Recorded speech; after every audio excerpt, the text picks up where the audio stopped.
Hi everyone, this is Leah from the Steps of Change. How are you? Welcome to our first ever online training seminar session, whatever you want to call it. I'll be honest, I'm actually quite nervous about doing this. I have done trainings and education sessions in a group in a room with, up to quite a few people, but this is really quite different and it's quite exciting in many, many ways. Let's just dive in. We have a lot of information to cover, and for those who are listening on the recording, don't panic. I have tested and I'm hoping it is actually going to work. Any dramas. Technology and computers, as we all know, they're great when they work, and if they don't work, they can be really very frustrating. But anyway, such is life. So for those who are on the recording, please, there's a few basic rules we'd like to go through, that if you need to answer the phone, please do, and just mute yourself. So in the bottom left-hand corner, you'll see a little microphone button. If you need to step out, or if you want to actually mute that now, that's not a problem. Otherwise, there will be an echo playback, so that can cause a problem.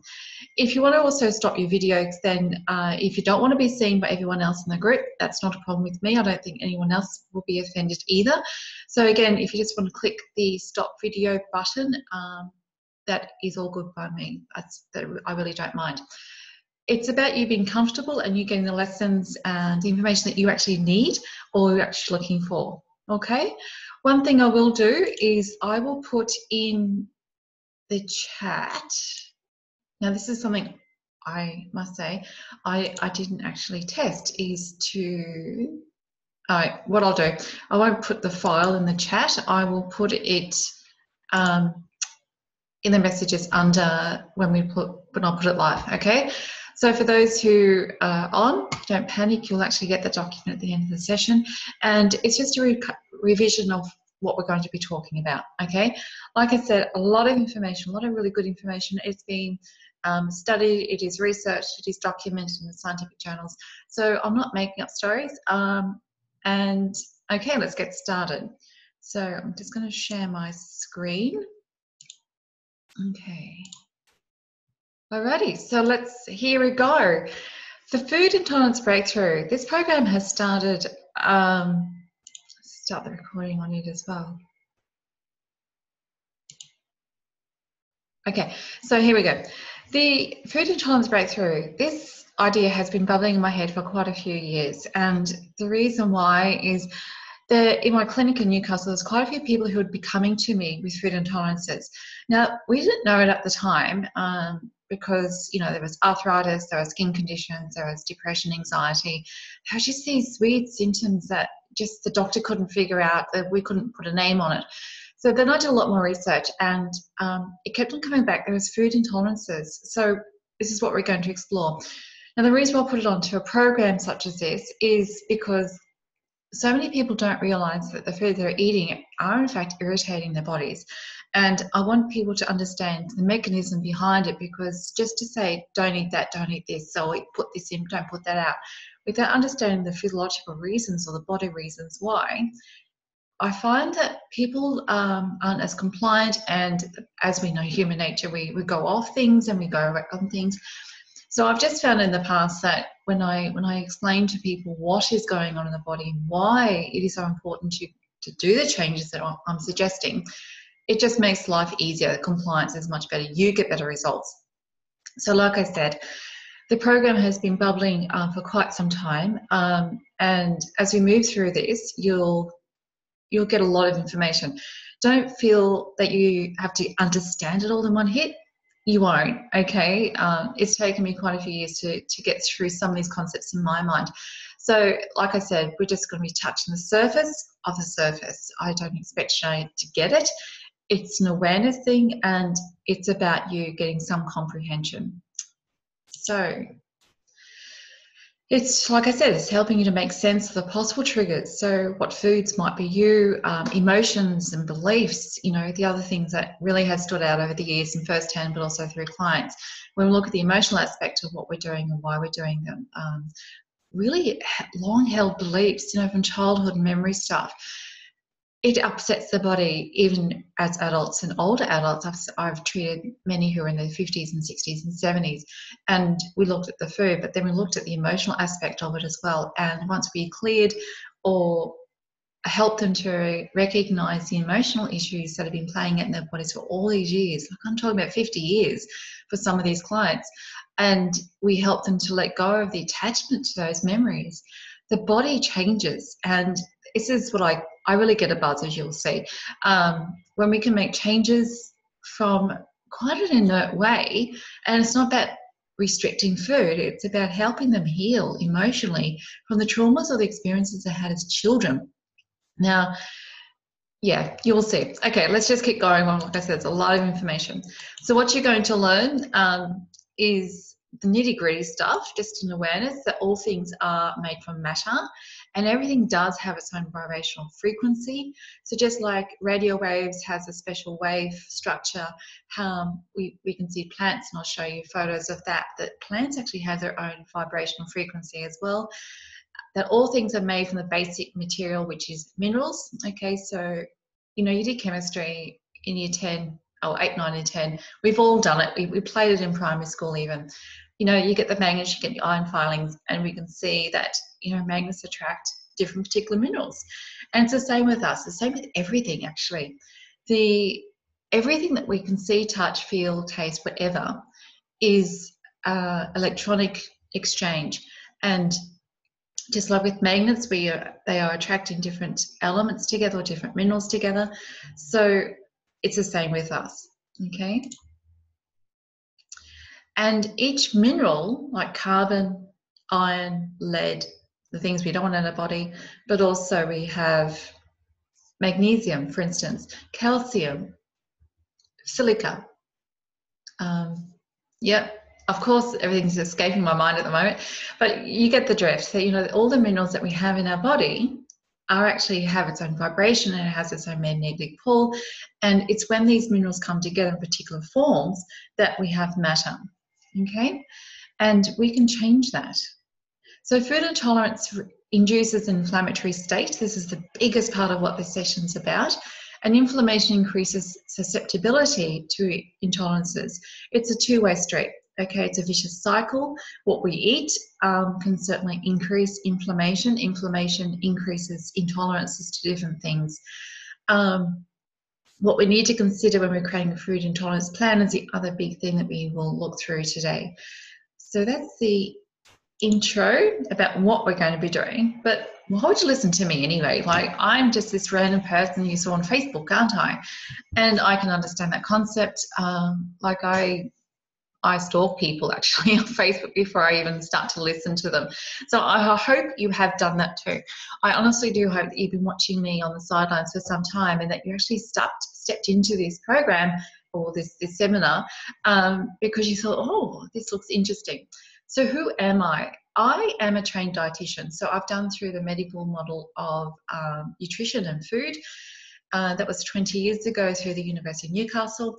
I have been in business all these years in different ways. I was married to a builder, so I looked after the building industries, projects we've done there. I studied several natural therapy subjects. I actually taught natural therapists at one stage as well. So I'm very familiar with herbs, although I can't use them technically because I didn't get my certificate, but I understand how herbs work and what the different herbs do. I taught mineral therapy. I also I did iridology, and I also did pathophysiology and physiology at a very high level of teaching. So I understand how the body works. I understand from a very practical, technical point of view, what is happening in the body systems and also how disease states are created. Now, I'm not a lecturer as such at a university level, but I certainly I'm a bit of a perfectionist in this sort of thing. It's one of my passions. So I certainly have looked into this in quite a lot of detail. And as you can see, I actually love it. I also have done NLP, so mind state change, and I would consider myself to be a life coach. And much to my friends' annoyances at time, I will not be a friend and I'll just go into a counselling mode. So like I said, I know my friends in that regard. But I also help myself and certainly lots of other people in the clinic to get clear about what they actually would like to do with their life and what they want out of life, and help them understand their body and how all these things really fit together to create the symptoms, the diseases that they are. And then, gee, what do you want to do with it? Do you want to continue doing what you're doing and go down this path? Do you want to change some of these things and at least look at the symptoms?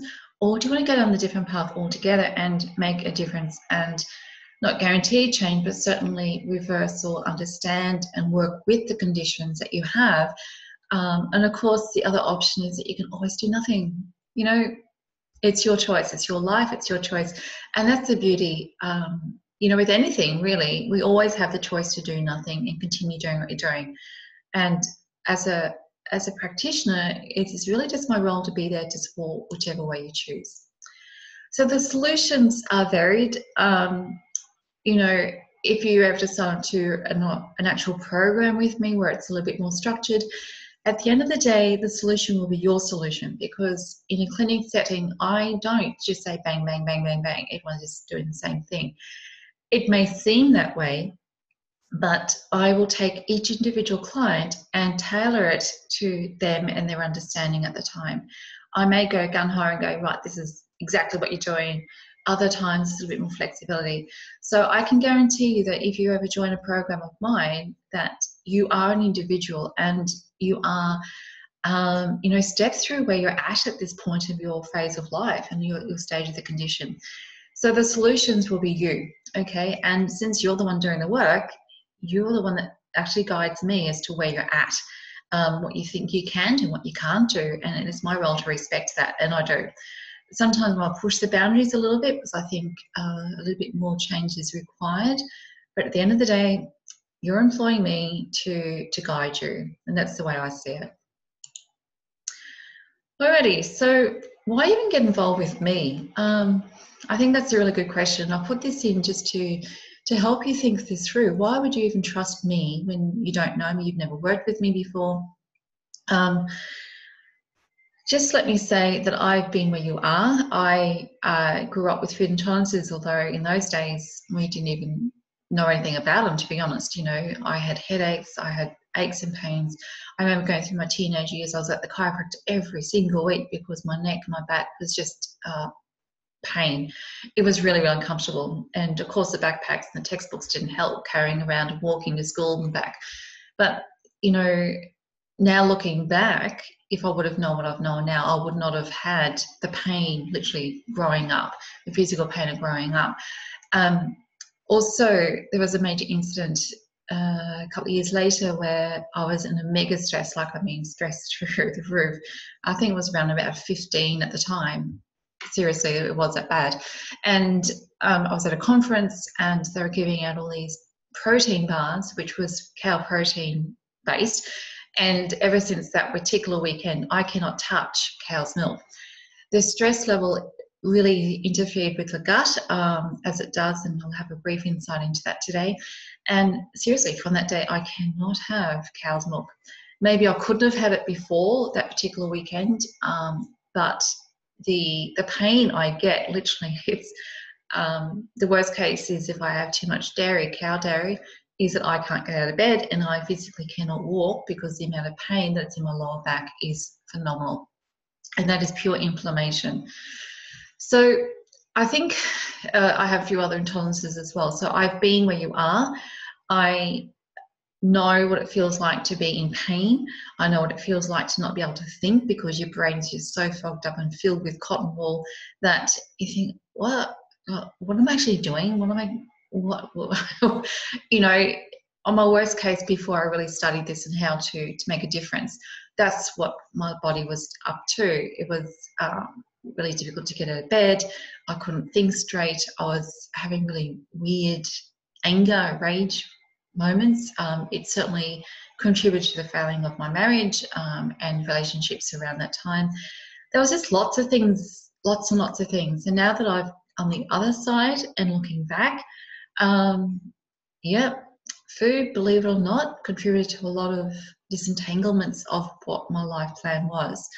So now I know, and now part of my mission really is to help people not go through what I went through, to help them, give them hope, give them strength, to give them wisdom actually of what they can do around their food, and then their understanding of their own life circumstances. so that they too can also, or you too, can in fact make different choices. All right, if you haven't figured it out by now, it is really a whole being change. It's about looking after the mind and the way we think. It's about the body, the way we put what we put into our bodies, and how the body reacts to the things that we put into it. Oh, sorry, just lost microphone. Okay, so the soul is really what we're meant to be doing in life, and the spirit is, the spirit is really what we are doing. What is the memories, the attachments, the energetic aspect of what is in our body and how it influences the others all the time. So the biggest thing I think, or one of the key or the big things to take out of this is it is a bi-directional. So the mind affects what the body will do, the body affects the mind, and memories affects the body's function and also brings up memories, emotions attached to that. So we'll see this today. Like I said, we're scratching the surface. We're not going in too deep. I can talk about this stuff all the time. So there is bound to be quite a few different sessions available about the different aspects. Let's just get more to the technical bits of what I'm talking about now. So if we go back into quantum physics or metaphysics, and we look at the fact that everything, I mean absolutely everything that you see, that you touch, that you think is real, isn't. Because each particle, each quark atom vibrates in its own unique vibrancy. We've seen, atoms flying around in different pictures, and you can see between these little baubles here that are spinning, there is space. So it is really when these different minerals coming together form structure or compounds, okay? And it's a unique combination of these minerals that create hard matter. So the table, the computer that you're looking at, they are really just molecules coming together in a different format, a different structure that is giving it a sense of being hard or solid. But if you were to break down, if you get the microscope and you zoom down, you will still see there is space in between the actual molecules that are spinning around each other.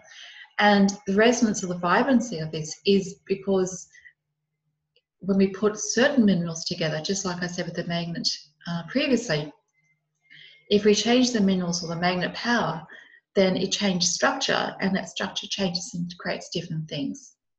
Okay? So the premise of physical matter is that everything we see, feel, has energy becoming a dense form, and it's the clumping together of that. And we can see this in the electromagnetic spectrum, okay, just to really reinforce what I'm saying. This is, at this point, we can see a muscle under a microscope, okay? We can't see radioactive material.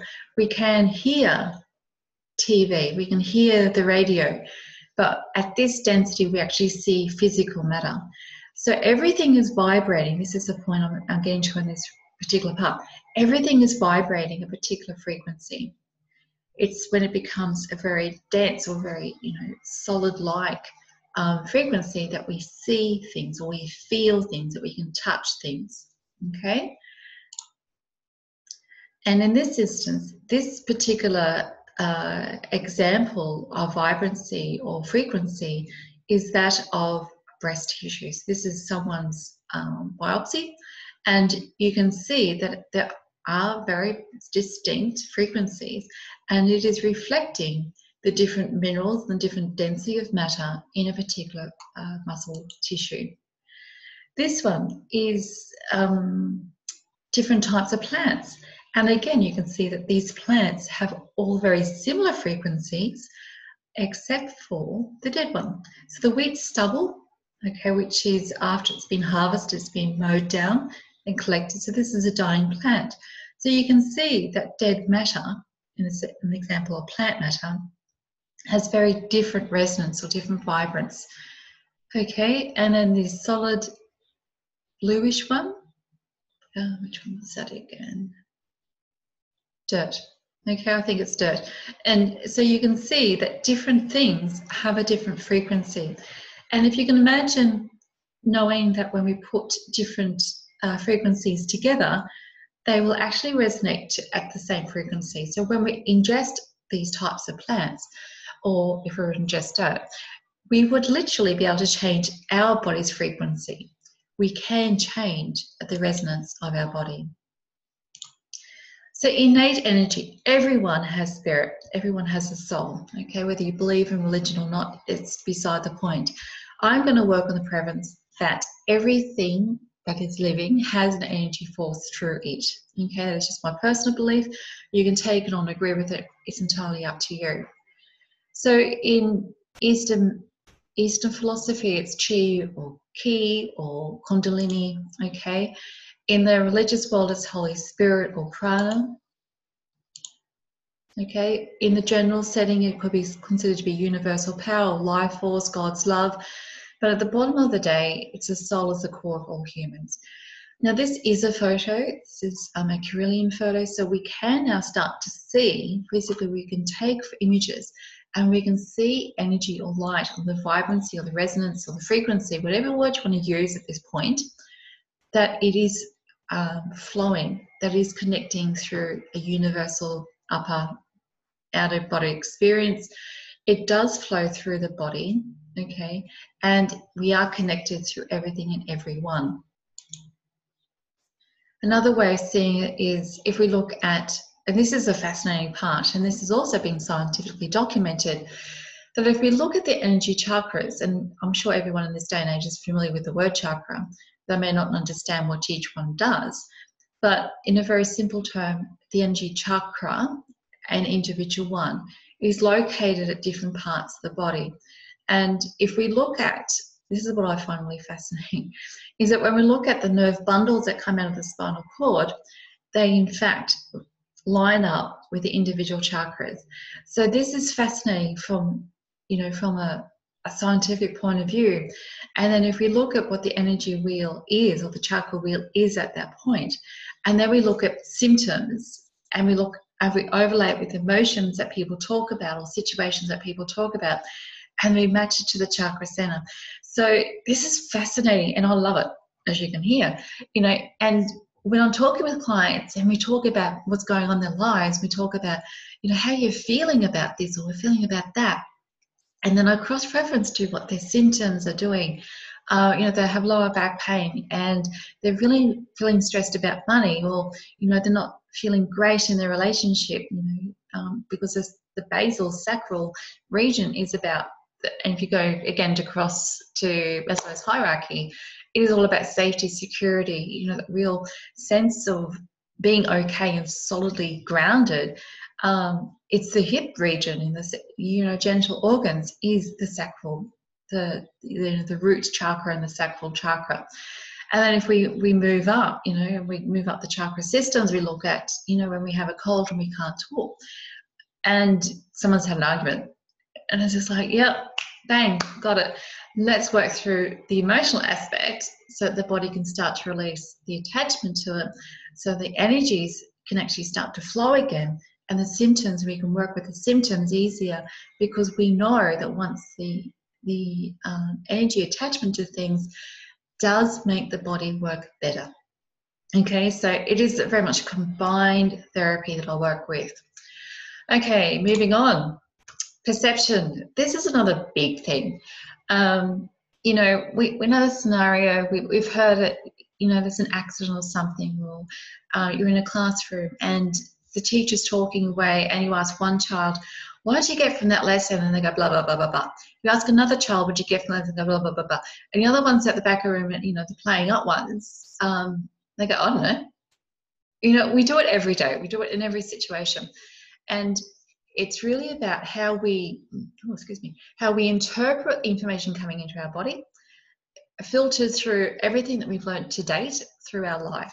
So from our childhood, from our peers, from our teachers, from life experiences, interactions with different things.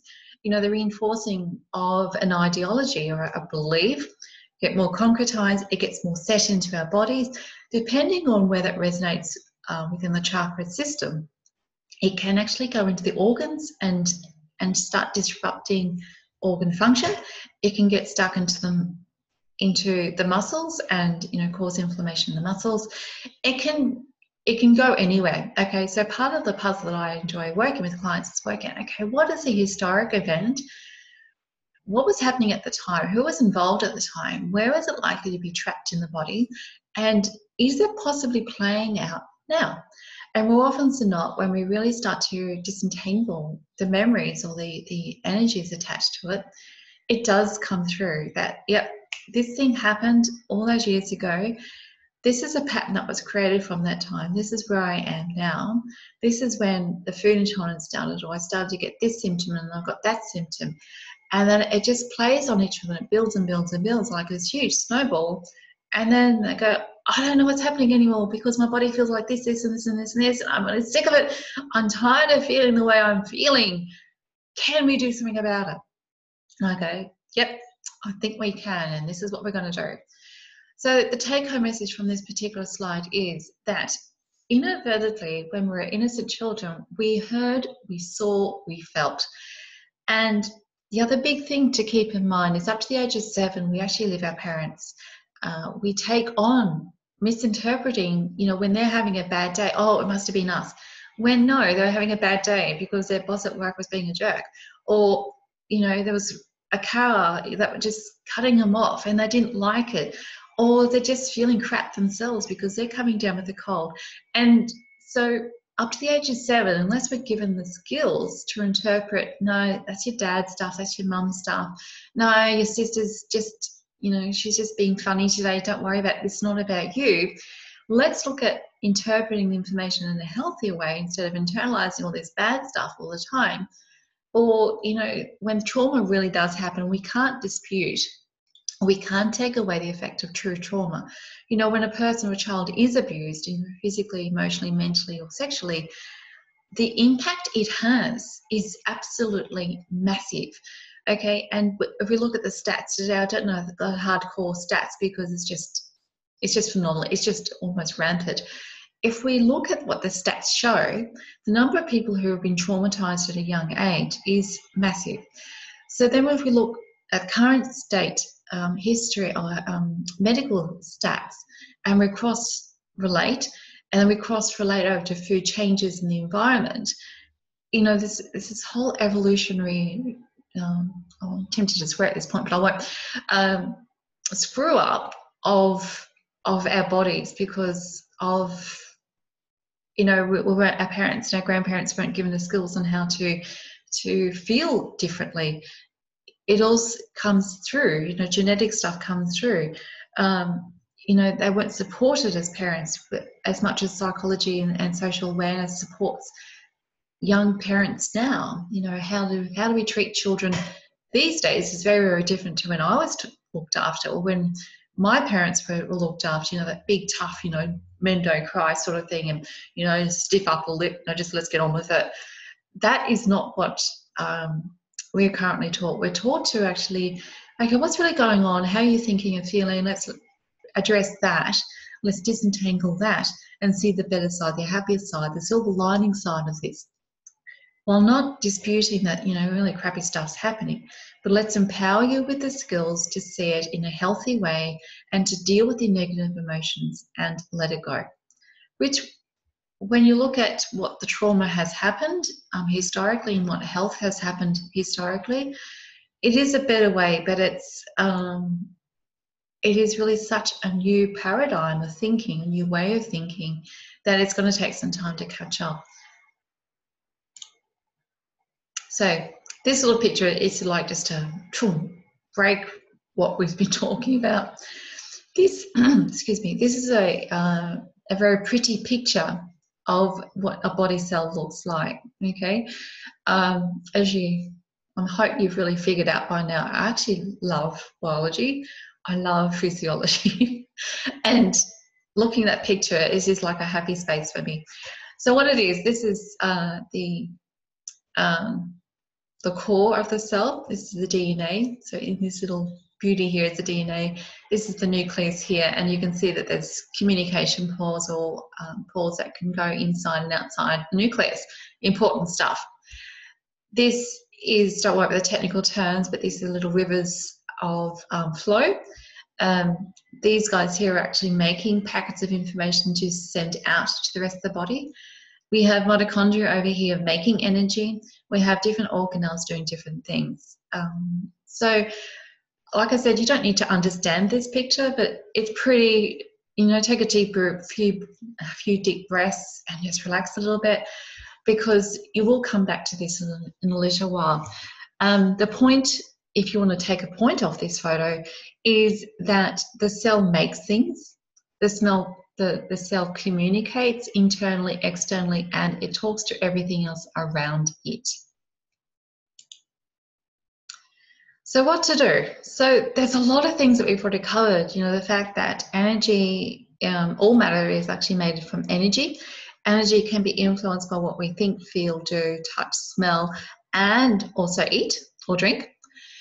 What we do with that information internally can interfere with body function and also our perception, the way we actually see the world. It can also then sit within the different body parts, different muscles, different organ systems, different parts of the chakra systems, and it can alter function. So what do we do? So if we want to make any sort of change, we need to become aware. So we need to actually think what is happening. We need to test what is happening. We need to rest and actually let it filter through and change. And then we need to retest. So it's a constant evaluation process, okay? We always have questions. We always start to think, okay, what's actually going on? I feel like this and this and this. What is it? Who do I go and see? Blah, blah, blah.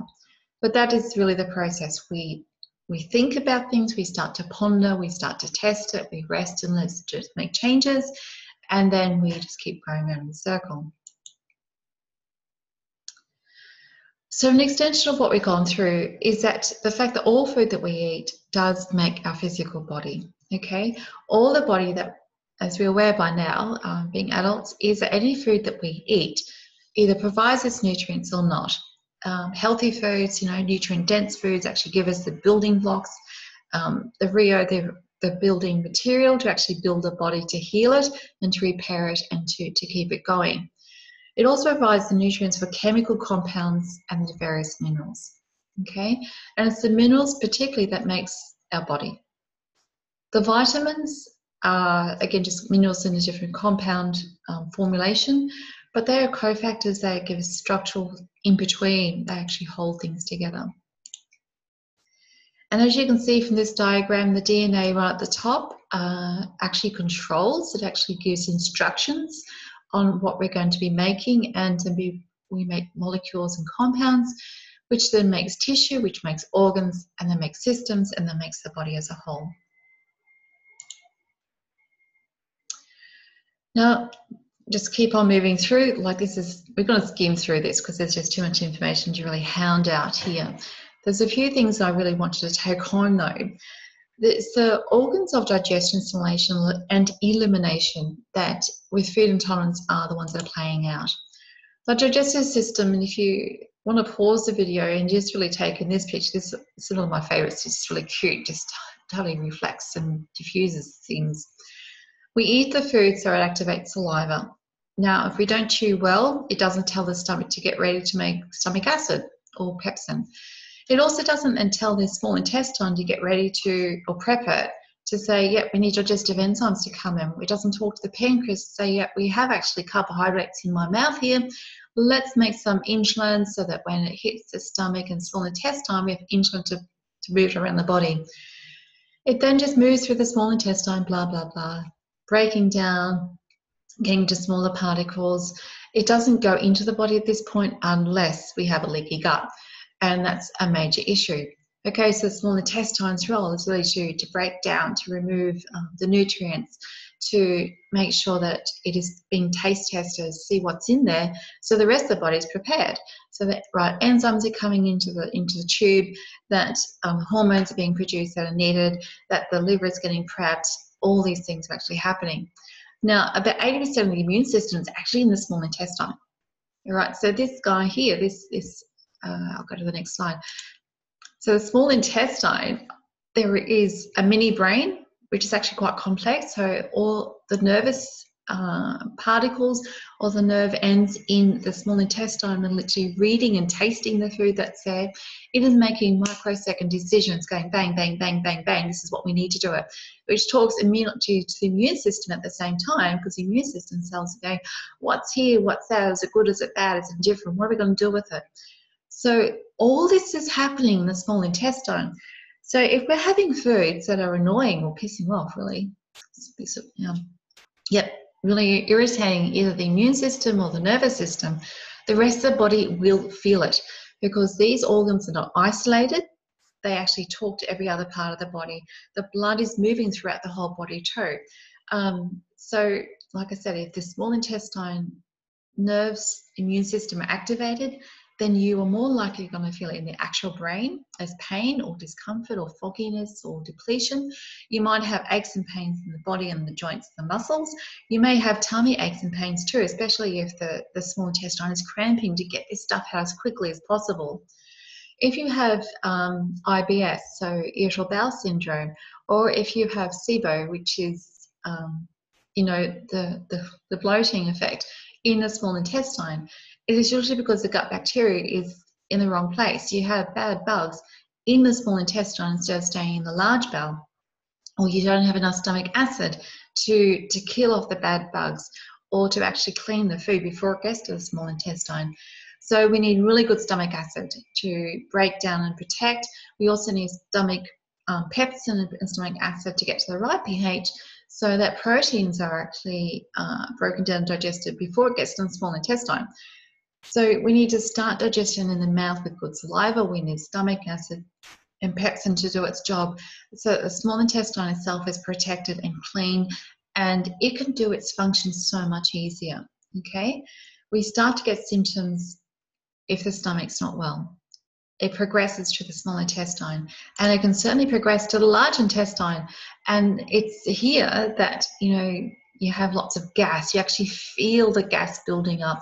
Flatulence, the smell of the flatulence can also tell us lots of different things, different information. The role generally of the large intestine is to absorb the water, activate B12, which is a very important vitamin. It also is very much about cholesterol and keeping healthy cholesterol and recycling it through. It's about dehydrating the fecal matter so you can pass it out and remove the toxins, the waste products, the excess fiber, and lots of bugs. Okay, if you look at the ratio of bugs in the fecal matter, it's through the roof.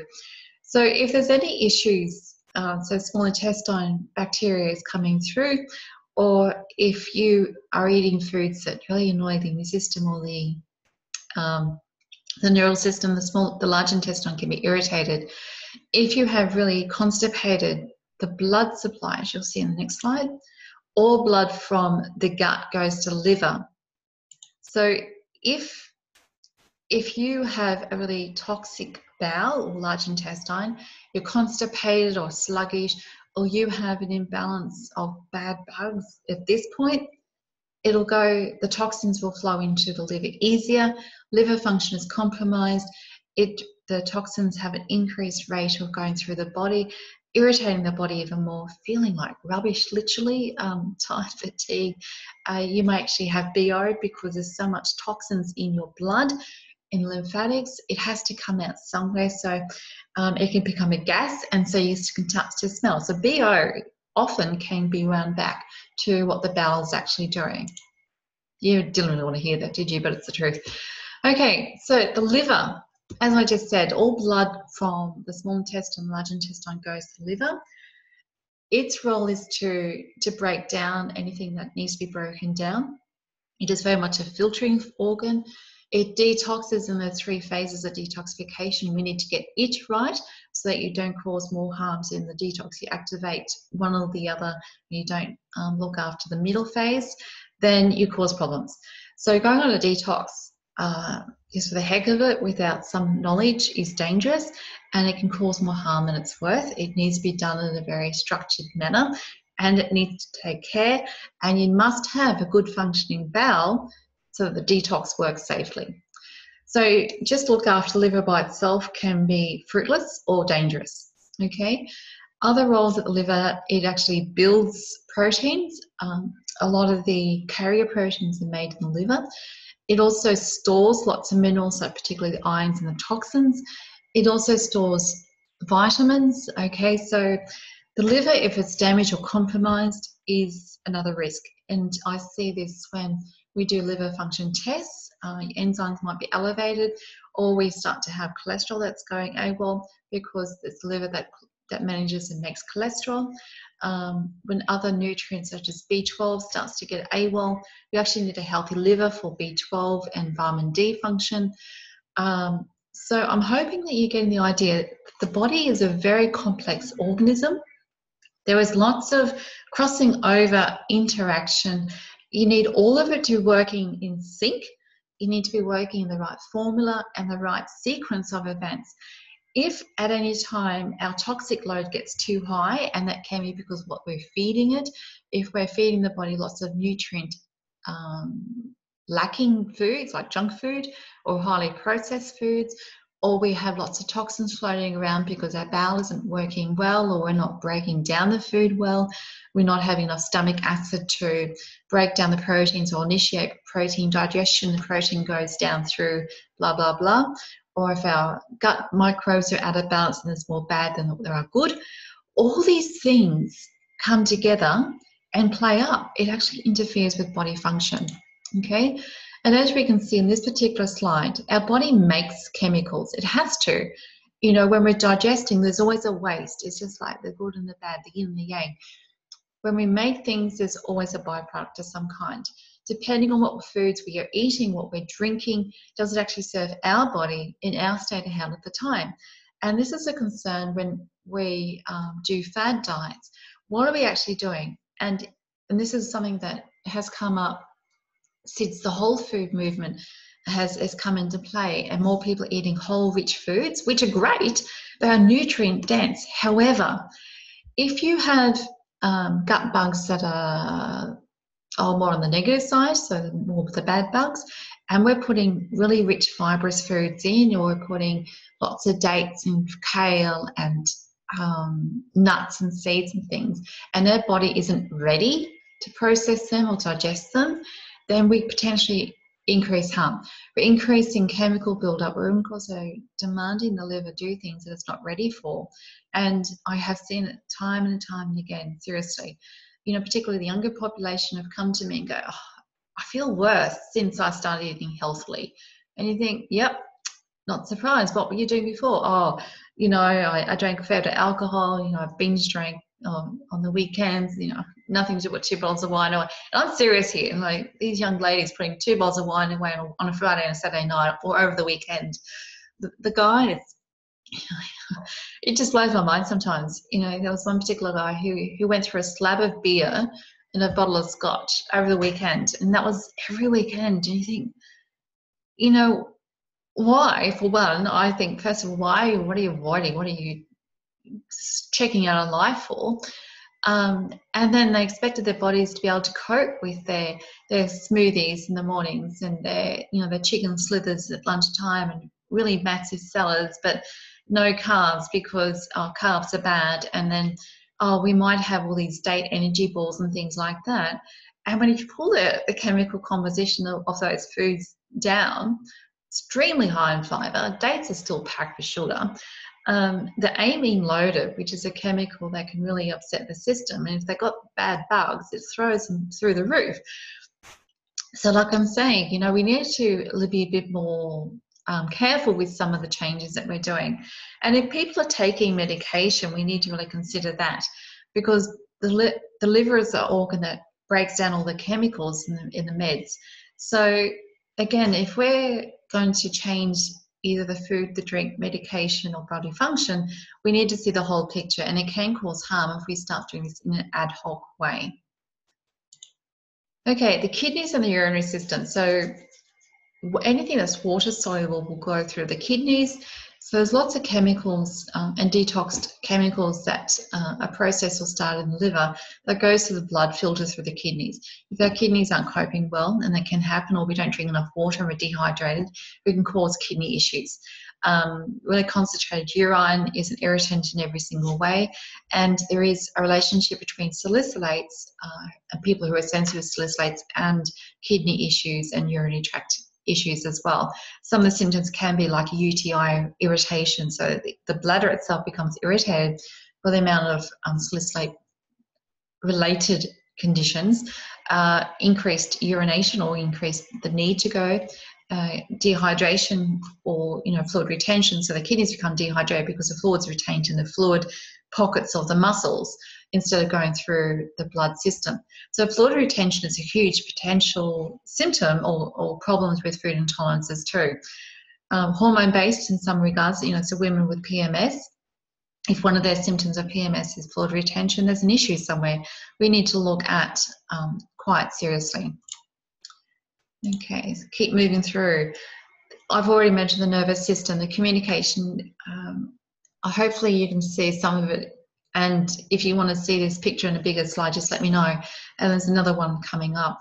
But the lymphatic is very, very important because a lot of the communication of the immune system is through the lymphatics, and a lot of the immune cells are actually moved through the lymphatic system.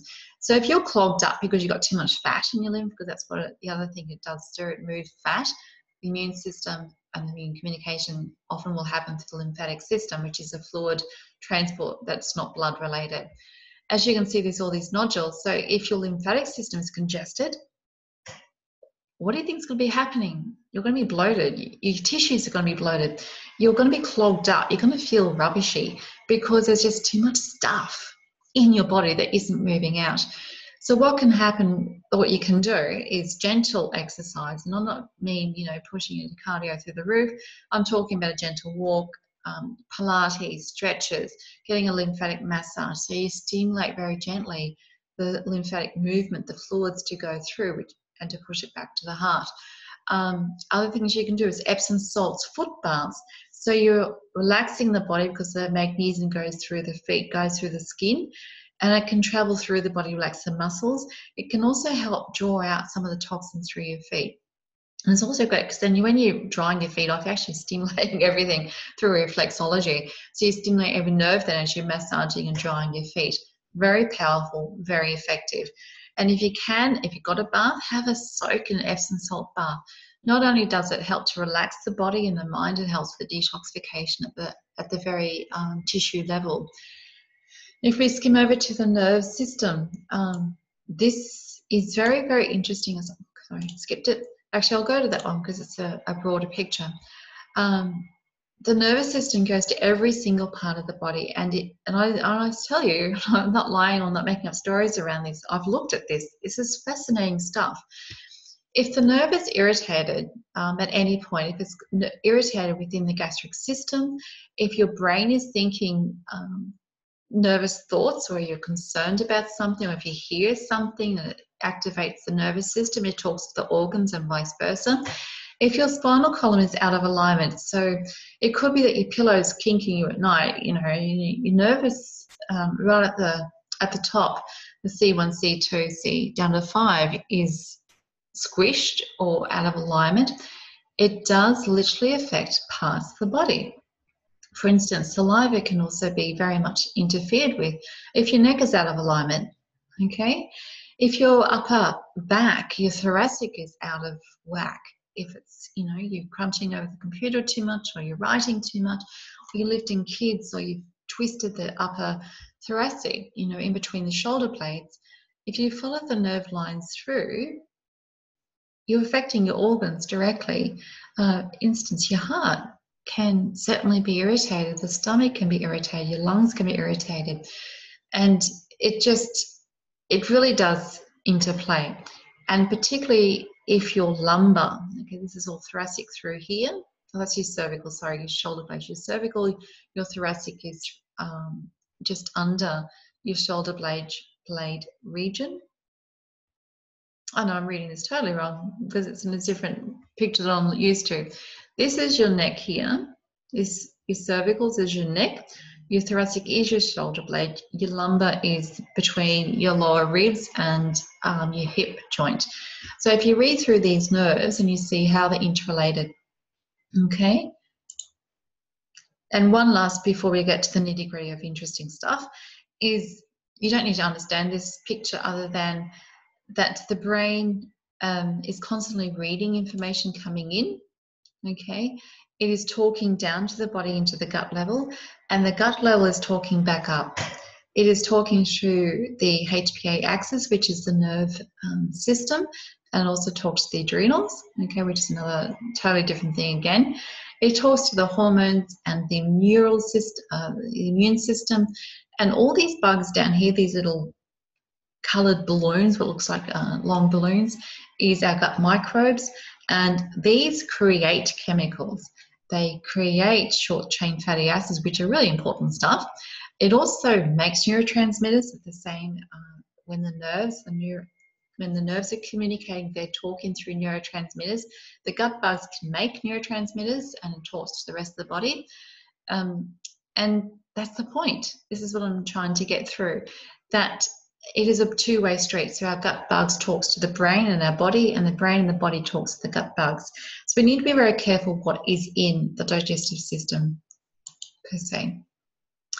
So what happens when this is so out of balance, when it's not working properly, we're sluggish, we're overloaded, when our detox systems aren't working well, we're putting food down left, right and centre with alcohol or high sugar foods, we're stressed to the max because what's going on in our personal lives. This is what can happen. Now I'll read this through to you. And this particular author, he's quite a well-known person in this field.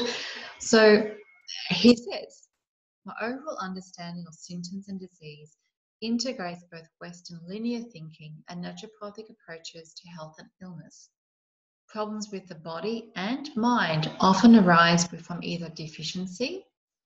So when it's not acquiring enough sufficient nutrients are the building blocks of food and that we use for our own building of our bodies. So the problems of the body and the mind often arise from nutrition deficiencies to meet our body needs and or congestion when our intake is excessive.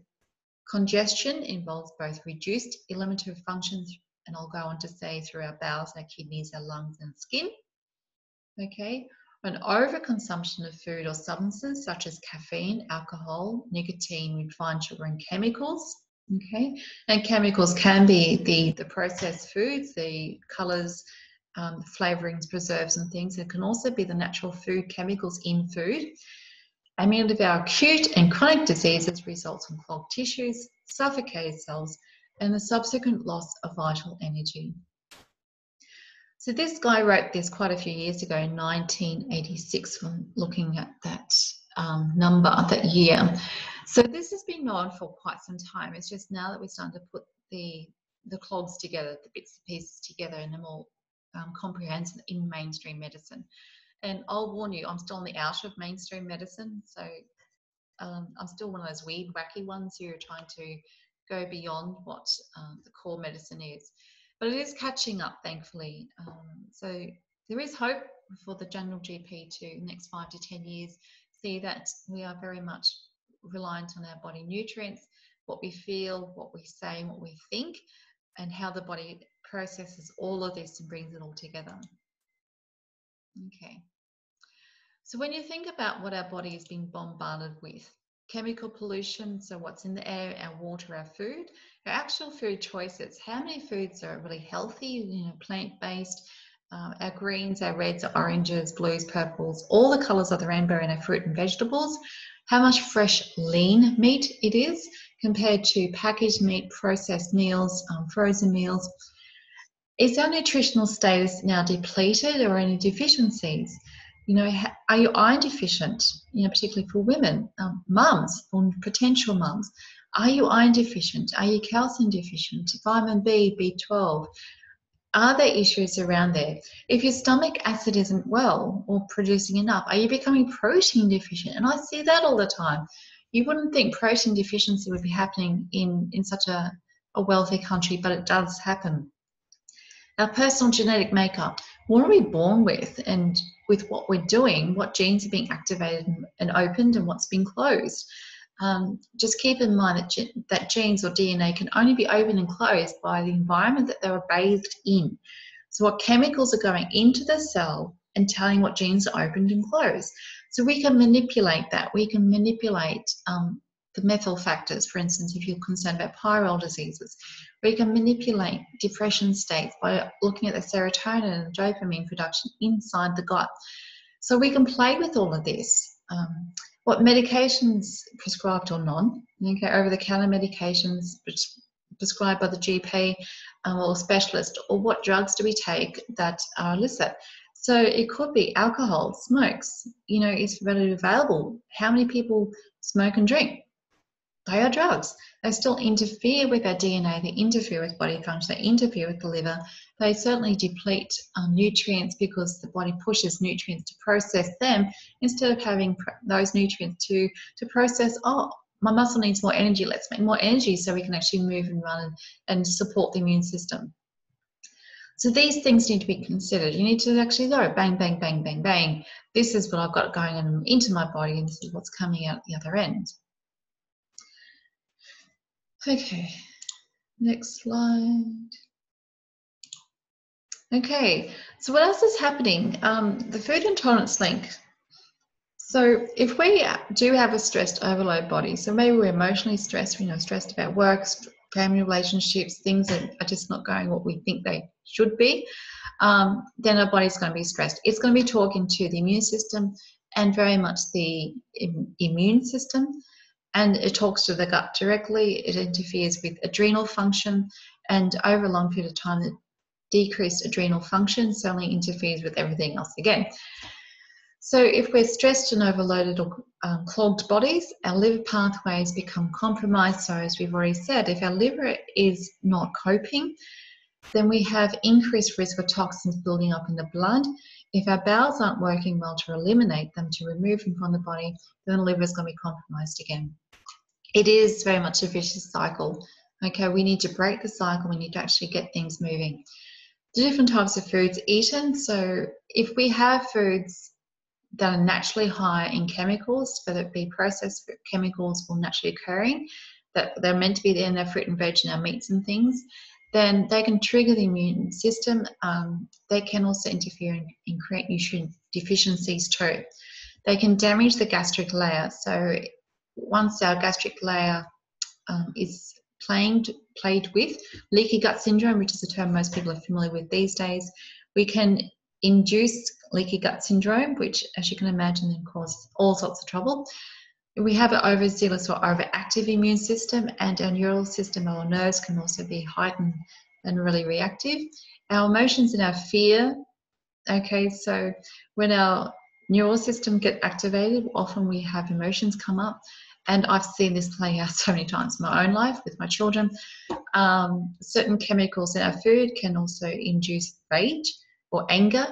It can anxiety, depression, suicidal thoughts. So these things, foods, different food chemicals hitting the body and interrelating with the gut bugs that are in our body can certainly, and I've seen this time and time and again, induce anxiety, depression, suicidal thoughts, rage, anger, just lashing out, uncontrollable stuff can be created or induced by the foods that we eat, interacting by the gut bugs that we have in there, interfering with the neural responses and our normal chemical balances. Okay? When we feel depressed, we just feel flat, do we not? So if we come back to the previous point, if the foods that we're eating are inducing a depressed state, not only do we have less energy, it literally changes our vibrational frequency. So if we go right back to the beginning of the presentation, where we're talking about the vibrancy or the frequency that we're resonating at, if the foods that we're eating are inducing a negative state, we have less energy literally available in our bodies and our mind to actually do and think and be in a very active way. So in some of the points, when I say this to clients or I explain this to clients, sometimes it's just like, it's not you. Your symptoms are not about you. Your symptoms are about the food and what it's doing to you. And now your chance to own it and to really work in your favor, you can manipulate it so you are back in charge of what's going on inside your body. So you come from a very empowered place, a very, I can do this. And it's not easy. Okay, I will not take away the difficulty or the challenge of change. Okay, I've done it and I still have a roller coaster sometimes. And I had an incident just before Christmas. A very high stress situation happened, partly by choice. I didn't think it was going to get as bad as it did, but it did. You know, I ate the wrong foods, I drank the wrong things, I felt things that I haven't felt for a very long time. I went off the rails big time, and it's taken me now, what, 4 months to get back onto track where I'm going, yep, I'm back in the flow. And it took me 4 months. So don't think that I've got this down pat 100% of the way. I'm very much a human person who at least understands, and I've done it so many times now, because in the beginning I didn't really understand. So I was circling around, you know, left, right and center, trying to figure out my personal trigger foods, my personal trigger symptoms, and to match this does this in my body.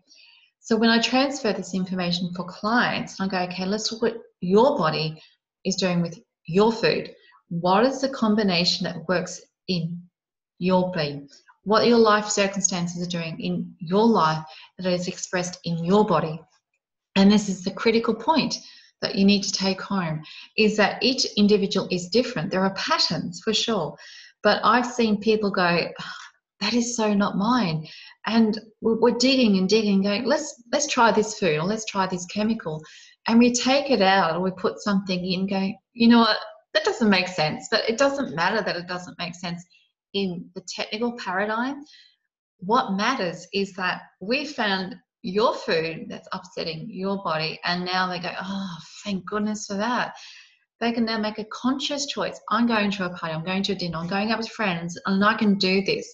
And we work at the strategy to protect or prevent, so that they can enjoy the evening or the day out. There's things that we can do, we can put into place so the body copes better. So you're not ever chucked out and going, oh, just figure it out yourself. No, that's so not what happens in my house. So we spent the time to work out, and it is a process. It is certainly work in progress, and sometimes we get it 100% right real quick. Sometimes it takes time. Sometimes the body will cycle and we get so far, and then new life experience happens and we go back a few steps. It takes time, okay? So, sorry, get back on target. Let's go back to the previous slide so we know what we're talking from. Okay, negative emotions. I got totally sidetracked and excited. If we already have diseases playing out, we're already inflamed, maybe arthritis is going through you, if you have joint aches and pains, you've already got headaches or migraines. These are pro-inflammatory states, they're really, really obvious. You might just have fluid retention, no other significant symptom, or you're just not feeling great. It is very likely that your immune system and your nervous system's already activated. So if we keep on going down that pathway, it just gets worse and worse and worse. Depletes nutrients, become nutrient deficient. It also then starts to interfere with cell function, and it just exacerbates. And stage of life, I've noticed that pregnancy seems to act as a halting point, and it's really quite weird, but in a good way. Pregnancy slows down the food intolerance paradigm, but the older we get, because we are nutrient deficient, we've had so much more things happen in our life. The older we get, we seem to become more intolerant to lots of things, actually, don't we? We get more intolerant to foods, people, BS. We just say, let's get on with life. This is how we've got to do it. Okay, exposure to pathogens. This is one, when I was preparing this client from years and years and years ago, very early in the piece, and before I actually put it to food intolerance as a totally different scenario we're looking at, there was this guy, he was in his 50s from memory, and we just couldn't figure out what was going on. Everything was coming back normal from the pathology and things. The only thing that was a little bit elevated was his liver function wasn't quite right. Anyway, we're going through the chat and we're going, okay, what else happened when you were a kid? What were you doing? Where were you living? And he told me, and this blew my mind at the time, I thought, oh, wow, this is it. And it worked out to be true. He used to live in the Parramatta River, and the piggery was upstream from where their house was. So we're going back to the 1950s, 1960s, or thereabouts. because he was already in his late 50s when I saw him, 10 years ago. So he was playing in the silage, the wastewater from the pork or the pig factory at the time. And we know that pigs are inherent for holding bacteria, particularly flukes and worms and parasites. So when we did some parasite testing, we worked out that yes, he did in fact have a liver fluke, and at a guess it was from the piggery. So he had this animal living in him all those years, and he also was a tanner, so he was constantly exposed to these really quite intense chemicals in his work. So between the two, the liver was really, really compromised, and he was going downhill rather fast at the time he came to see me. So we ended up doing a parasite cleanse. I don't recall if he passed anything, but he certainly did improve quite quickly and quite significantly. And just reminded me, and there's another incident recently where a client presented with really, really, really interesting symptoms, and we thought let's test the parasite factor and just see what actually was coming through.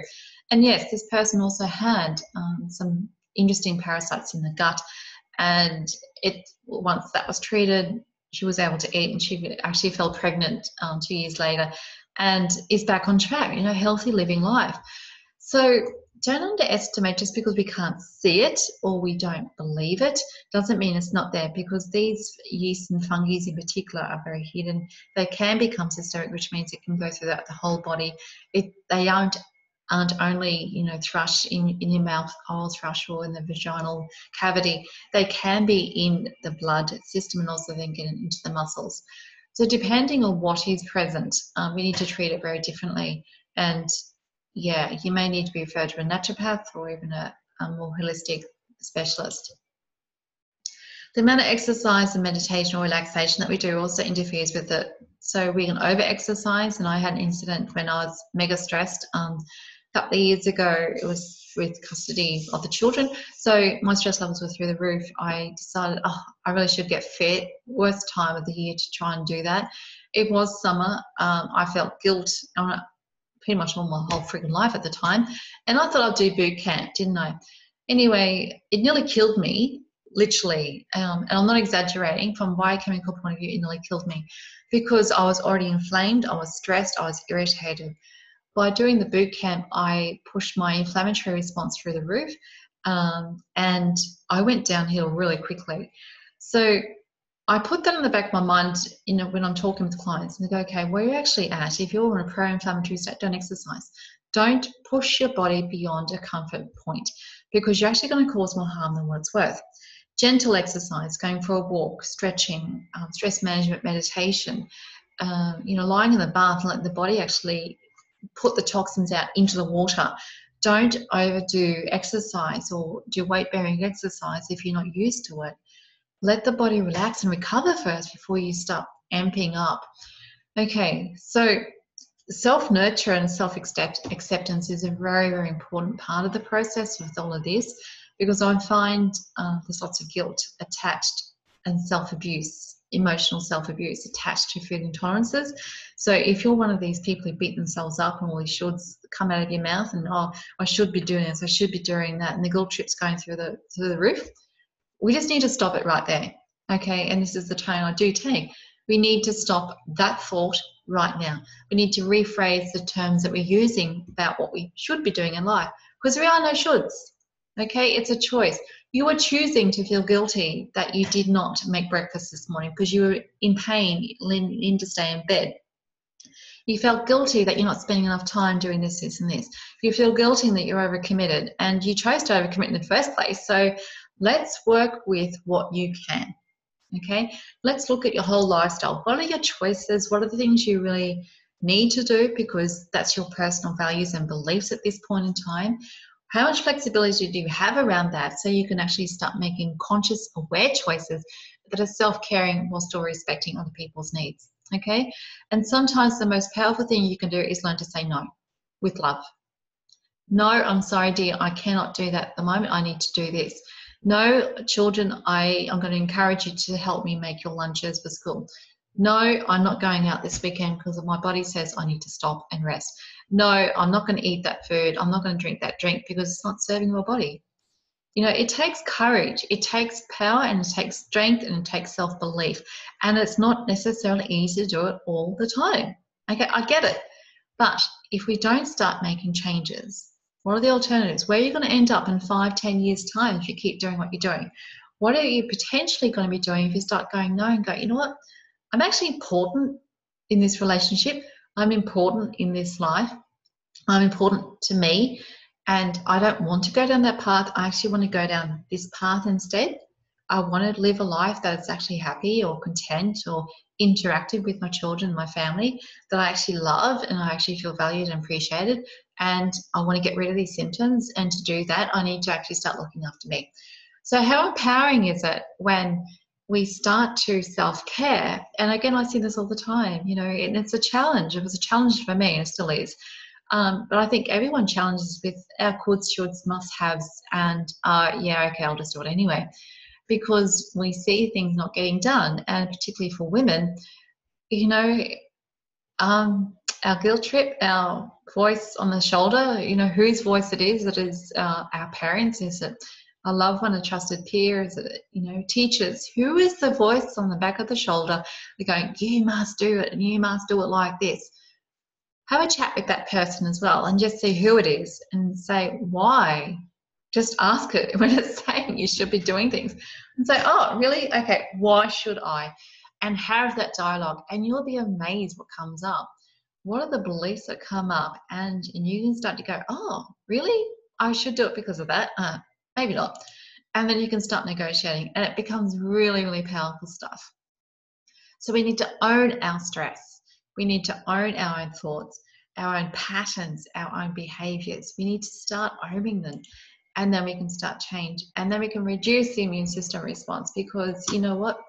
Who really wants to have the pain, the stiffness, the swellings, the fluid retention, the aches, the headaches, the migraines, the PMS, the arthritis, the tummy upsets, the bloating, you know, itchy skin, dry, itchy skin? Who wants all of that? Who wants their hair to fall out because the hormones are out of balance? Who wants to have cholesterol and medication because the liver's not coping? Let's get to the root cause. Let's look at the food that we're eating. Let's support our gut to get better. Let's change the gut microflora. Let's put the good stuff in. Let's reduce the problems so that we can actually let our body do what it's meant to do, which at the end of the day just wants to be healthy and happy and play with life. And that's what it really is about. Okay, so let's talk specifically around the chemicals that are naturally found in food. So we talked about processed foods. We talked about so many different things already. So this is what I said at the beginning. There's so much information. We're not even just touching the surface of this. This is a scratch and a scratch of information that's there. So food intolerances per se, these are the common ones. We also have gluten and dairy, soy, corn. These are also very much related to the food intolerances, but from a different perspective. So what I often will see, and I work with directly, is salicylase, glutamines, amines. The RPAs in Sydney, World Prince Alfred is a world leader, and this is the system that I often will work with. There's a few paradigms or a few methods or protocols I'll work with, depending on the individual. So once you come and see me, and we go bang, bang, bang, bang, okay, let's go down this pathway test and let's see what, okay. So these chemicals, as I said, these are naturally found in many natural foods, so fruit, vegetables, meats, so aged processing, all the kiffers, the sauerkrauts, that sorts of things, along with amines. We need to look at the fibers, we need to look at what's actually in there. Although there's more research is needed on the actual triggering method or what cells in the immune system are activated, we know that these chemicals cause symptoms, okay? Not in every single person, but most people have multiple reactions to different chemicals. You need to keep that in mind. It's not always one, often it's many. Okay, and the other annoying thing, to be honest, is that symptoms, different symptoms can come from one chemical or vice versa. So one chemical could produce many symptoms. For instance, amines, which is found in chocolate, damn it, I know, you know, processed meats, cheeses, even red wine, amines, yay. Things that really have flavour, like the rich, deep flavours, they can cause migraines. they can cause fatigue, they can upset, depression, anxiety, and suicidal thoughts. So go for it, go figure. What are we going to do? Do we continue having these really yummy, yuppie foods because we didn't eat them 50 years ago every single day? They were always the treat foods on special occasions at Christmas and maybe a birthday if we're lucky. We're having these foods a lot more often. So do we change our perception and say they actually still are treat foods, and chocolate should be anyway, as should wine? But, if we're having these symptoms, the everyday foods, what do you want to do? Stress just blows it out. Stress multiplies the effect, so which is another annoying thing in many ways, because stress interferes with the immune system directly. There is a communication pathway for it. So stress tells the immune system things, and then the immune system gets really annoyed and overreacts. This little messy but still very structured picture is one, and I mean just one, communication hormone in the immune system called histamine. You may have heard it's related very much to amine, so as you can see, histamine. It is one base communicator. It, however, when activated, talks for different pathways of the immune system and can cause all these symptoms in the outer box.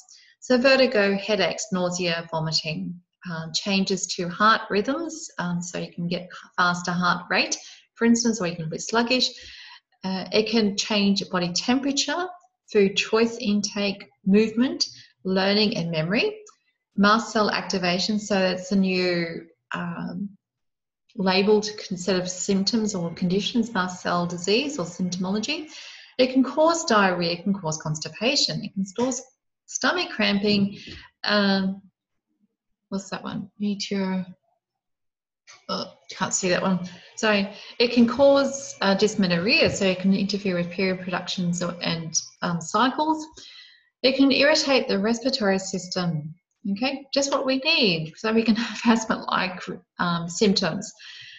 Congestion of the nose, so we can have sinus issues, skin issues, so boils, hives, eczema, psoriasis, the red flushing, so a hot flush, acne, anaphylaxis on the worst case scenario. We can have muscle issues as well. So as you can see, this, like I said, one communication chemical in the immune system, and there's multiples. There's so many different pathways in the immune system, it's unbelievable. But one chemical can do all of that. And this is from all the amines from the meat side or the protein side of foods, okay, but not entirely. That's a really gross generalization, because there's amines and many other things too.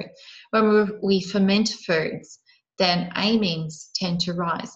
There's gut bugs that make amines and trigger or make histamine in the body. So our gut bugs, again, must really, really be looked at. We must have good stomach acid to break down the protein so it doesn't get to the small intestine to activate and release these types of chemicals into the body either. Okay, awareness, slightly shift of talk. Awareness is always the first step in anything. So we're going to look at the solution side from this point on. We need to be aware of what we're doing. And if you don't know what you're looking for, if you're just like looking at a needle in a haystack and you go, I don't know. There's so much information on the internet. I'll put in this into Google and this volume of information comes out. I don't know. What's this? What's that? What does that mean? How do I put it together? At first I was that. I was just like, oh my goodness.